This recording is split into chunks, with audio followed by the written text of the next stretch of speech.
artists, welcome back. This week we are going to talk about agamographs.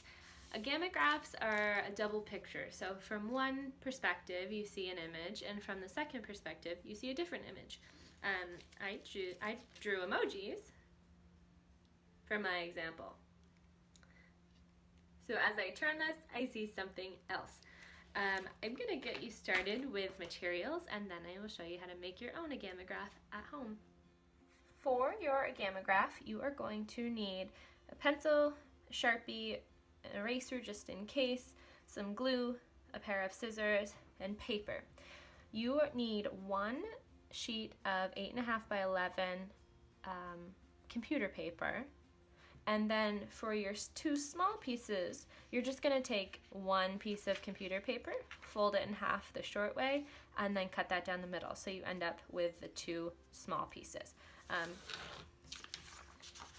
Like that. So I folded it in half this way, and then I cut that down the middle. These are going to be for the drawings. This is what we will glue our artwork onto later. I did some emojis for my artwork. You could do emojis, you don't have to. If you want to, there is a link to some examples in the lesson plan, but you could also draw whatever else you wanted. My one suggestion is to keep it simple and bold so that it really stands out in the end. And one really important thing that you need to make sure to do is draw with your two small pieces vertically. We can't do them this way or else it's not going to work. You have to draw vertically. So now that I have my two drawings done and traced, it's time for me to color. If you want to color, do that now. If you don't want to color and you just want to use these outline drawings, then you can go ahead and skip ahead to the next part. But I'm going to pause and fill these in, and then I will show you what to do after this. Alrighty, so these are all colored in now, and I am ready for step 2. So this part, we are going to need to do some folding. So this might take a little bit of time, but it is worth the time it takes. So start with one drawing, and you're going to turn it horizontally in front of you. And I like to start with the picture facing down. And I'm going to fold this over, and I need to make sure the edge is lined up right here so I get a nice straight fold. And I'm going to do it about 2 or 3 fingers wide and then fold along that seam. It doesn't have to be a certain width, but we don't want it too skinny. I would say about 1 inch. And if you're someone who likes to be really precise, you could go through on the back and mark 1 inch with a pencil and ruler, but that's not necessary. So I'm going to do that there, and now I'm going to flip this over, and I'm going to make my second fold. Now again, I want to make sure this side is lined up along the edge, but now I want to make sure these edges are lined up too. So each strip of paper is going to be about the same width. So this might take some finessing, but I believe in you. And once you get that lined up, you're going to push along that fold. Now it's looking like mine's a little off. It's okay, it's not the end of the world, as long as it's not super crooked. So then again, back, I'm going to line that up and push. And I'm going to keep going until I reach the end.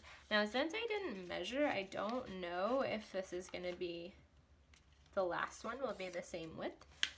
Actually it looks like it's going to be a little wider. I'm not going to fold that little tiny strip. I'm going to call that done. So I'm going to go ahead and do the same thing I just did on my second drawing, and then I will show you what to do next. So go ahead and get that full-size sheet of paper. What we're going to do is cut these strips and then glue them down in alternating order. So I'll do the first strip a heart emoji, and then the sunglasses, and then heart and sunglasses working left to right for each drawing. So I'm going to flatten that out, take my scissors, and as carefully as I can, I'm going to cut right along that fold line. When you're done, you can get your glue stick and glue that down. Now I'm only gonna cut one piece at a time so that I don't get mixed up on which one I'm doing. It can get really confusing when you have, you know, 8 or 10 pieces of paper just floating around. So I'm gonna put that there. Never seen black glue before. And I'm gonna line that up with the edge of the paper. Now because we folded that sheet of paper in half in the beginning, this should actually fit perfectly in the end. So now I did my first heart emoji. Now I need to do my sunglasses. And I am gonna start with that one on the left again.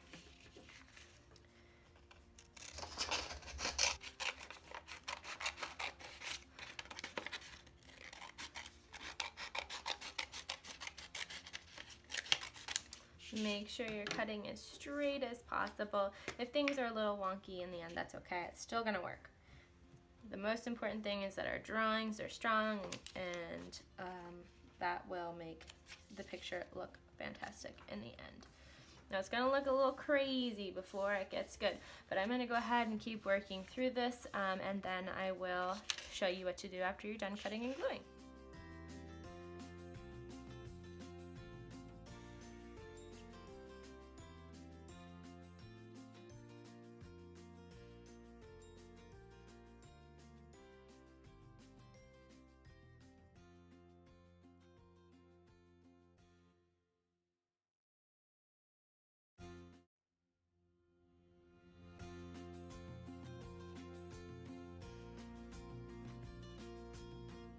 So we're gonna do an accordion fold again. I might just rub this on the back just to make sure it's really on there. Now when I fold, I wanna fold where each strip of paper ends. And I'm going to flip it each time. The forward folds are a little bit tougher because you can't really see where it ends. So I like to put my fingernails along the creases and just kind of guess.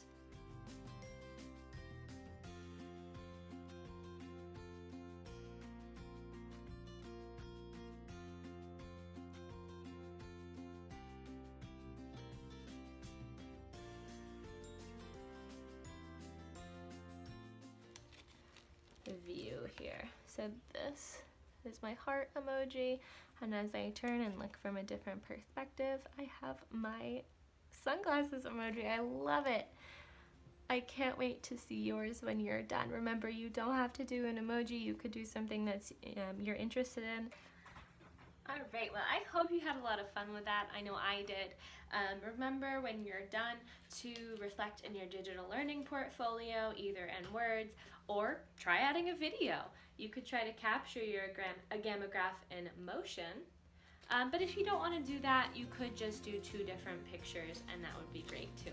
I love seeing what you make. It really makes teaching from home a lot more fun. Remember, have fun, be creative. I'll see you next week. Bye!